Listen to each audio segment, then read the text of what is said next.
India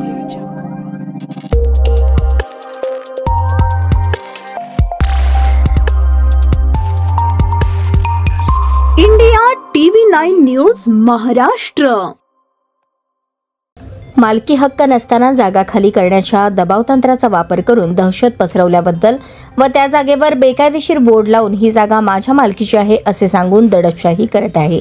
Neelamnagar भाग number 4 भूमापन क्रमांक 28/1F MIDC Solapur या ठिकाणी सर्वसाधारण नागरिक, लूम कामगार, विडी कामगार, गवंडी कामगार व इतर सर्व मजूर वर्ग जवळपास 30 ते 40 वर्षांपासून राहत आहे। तरी सर्व नागरिकांचे राहते घर, कर, घर टॅक्स आणि लाईट बिल स्वतःच्या नावाने आहे।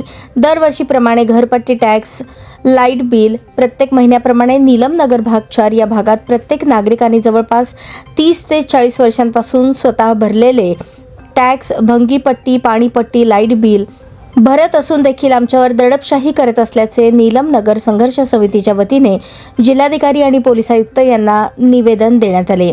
यावेळी रवी शिंदे यांनी अधिक माहिती दिली। जय महाराष्ट्र। आज नीलमनगर संघर्ष समितीच्या माध्यमातून सोलापूर महानगरपालिका आयुक्त, सोलापूर शहराचे जिल्हाधिकारी साहेबांना आम्ही आत्ताच निवेदन दिलं।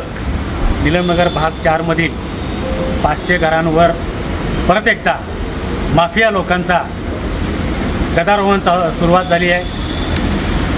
कारण या माफिया लोकांचं एकच काम झालं आहे, सोलापूर शहरामध्ये गोरगरीब कामगार वसाहत कुठं आहे पाहून त्या ठिकाणी जबरदस्तीने ही जागा माझ्या मालकीची आहे म्हणून या झोपडपट्टीमध्ये या कामगार वर्गामध्ये जिथं जिथं राहतात तिथली परिस्थिती बघतात आणि असे गावगुंड काय करतात, आपल्या नावाचं फलक लावतात की अमुक जागा ही आमच्या मालकीची आहे, ताबडतोब तुम्ही रिकामी करा, अन्यथा आमच्याशी बैठकीला बसून एक प्लॉटधारकांनी आम्हाला 4-4 लाख रुपये द्यावं अशी मागणी करण्यासाठी अनेक वेळा अनेक नागरिकांना फोन करून बैठकीस बोलवण्याचा हा षडयंत्र या गावगुंडांचं चालू आहे। तर आत्ता महानगरपालिका आयुक्तांना निवेदन दिलेलं आहे।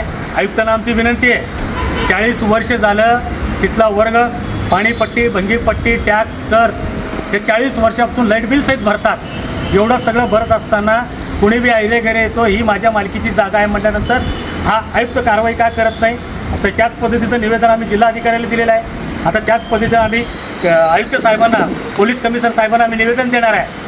जर तुम्ही 8 दिवसात अशा भडवेगिरी करणाऱ्या गावगुंडांना जर आपण आळा घातला नाही तर 8 दिवसामध्ये एका दिवसाआड प्रथमतः आम्ही सोलापूर महानगरपालिकेचा आयुक्त यांच्या कार्यालयावर हलगी आणि गाढव मोर्चा काढण्यात येईल। त्यानंतर जिल्हाधिकारी कार्यालयावर आक्रोश मोर्चा काढण्यात येईल, ज्याची प्रशासनाने नोंद घ्यावी। कारण आज ताग्यात 500 ते 600 घरं आज रस्त्यावर येण्याच्या मार्गावर आहे। कारण त्यांना रोज काम केल्याशिवाय त्यांचं पोट आणि त्यांचं घरचं उदरनिर्वाह भागत नाही। असे लोकांनी या गावगुंडांशी 2 हात करण्याची त्यांची ताकद नाही। त्यांनी काम केलं तर त्यांचं घर भागतं।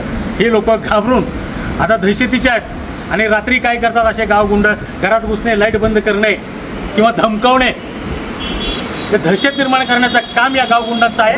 या गावगुंडांना सन्माननीय जिल्हाधिकारी, महानगरपालिका आयुक्त आणि सोलापूर शहराचे कमिशनरांना आम्ही या रफिकनगरच्या वाशीकडून आणि या नीलमनगरच्या संघर्ष समितीच्या वतीनं आम्ही हात जोडून कळकळीची विनंती करतोय, या गावगुंडांना तात्काळ त्यांना दारस धरून त्यांना आळा घालावा आणि त्यांच्यावर कठोर कारवाई करून ते बोर्ड 24 तासाच्या आत ते बोर्ड काढून टाकावं अशी विनंती करतोय।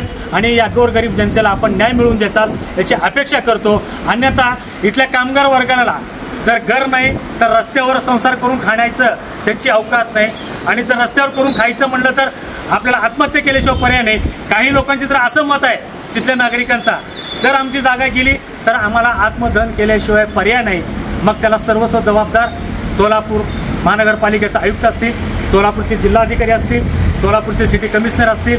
आम्ही गृहमंत्र्यालाही निवेदन दिले, ग्रामविकास मंत्री एकनाथभाई शिंदेने सुद्धा निवेदन फॅक्सद्वारे पाठवलेलं आहे। आमची कळकळीची विनंती आहे, तिने IAS अधिकाऱ्यांना या गरीब लोकांना न्याय मिळवून द्यावं आणि या गावगुंडांना आळा घालून त्यांना जेलबंद करावं, एवढीच आमची कळकळीची विनंती आहे।